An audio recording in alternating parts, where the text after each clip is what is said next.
of her mother's murder would stop now that Lester was dead, now that his soul had been consumed by the darkness. If only that were so. She gets up, goes to the bathroom, fills the sink with hot water. She cups her hands under the water and douses her face. The mirror over the sink is steamed up, even with the door open.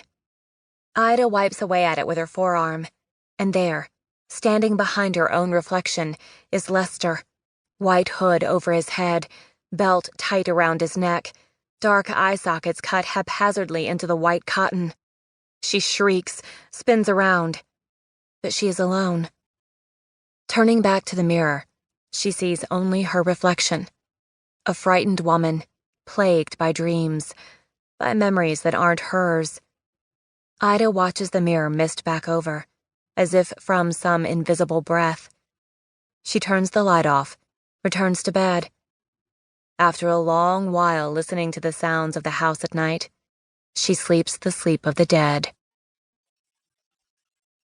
Chalmer is a small hamlet with a population of less than 1,000 people.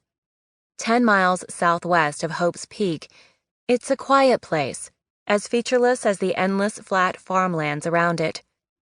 Rose's Groceries and Supplies is the closest Chalmer gets to a buy and save, but it serves its purpose well. Ida grabs a basket and carries it through the entrance.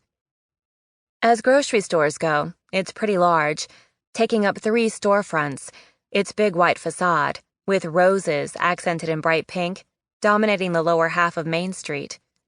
Ida doesn't like heading into town, but if she really has to, she goes early in the morning.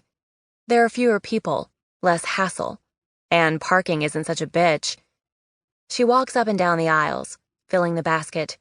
In the baking section, she gets everything she needs to make cookies. She woke that morning with the idea in her head that she would whip up a batch. Sometimes, there is only one salve for the soul, and that is good old-fashioned home cooking. Her grandmammy made her cookies when she was a little girl, when she and her mother would visit, though those visits were sometimes few and far between, depending on how well Ruby Lane was getting along with her father at the time. The old house would be filled with the smell of freshly baked cookies. Later, with her mother gone, Ida's grandmammy would bake regularly to cheer her up, and even after that, at the mental hospital, her grandmammy would make regular visits. Without fail, there were enough cookies to last for days. Ida swings by the alcohol department, deposits a 6-pack of beer into her basket, and heads to the front of the store to check out.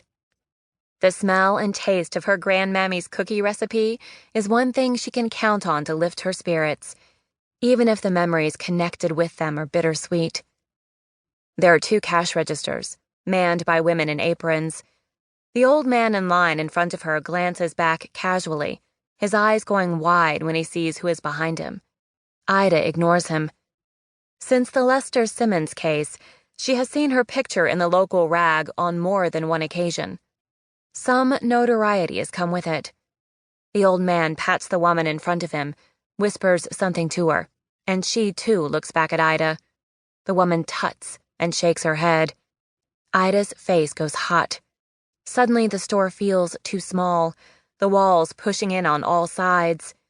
Sunlight hitting the front windows, turning the inside of the store into a sauna.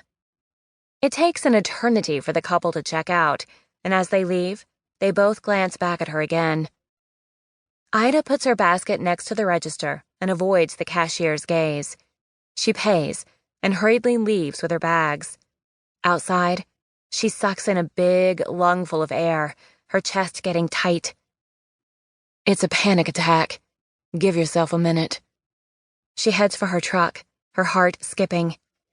She unlocks the passenger's side door, sets 2 of the paper bags in the footwell, and then spills the contents of the 3rd onto the seat. She scrunches the neck of the bag in her hand and leans into the cab, breathing in and out with the bag. Her pulse slows, steadies, until she feels like she can get a full breath at last. She takes the paper bag away from her face, repacks her groceries, and backs up a step from the truck. Her behind hits something, and she turns to see that she's knocked into Hank Partman, the owner of Past Times, a store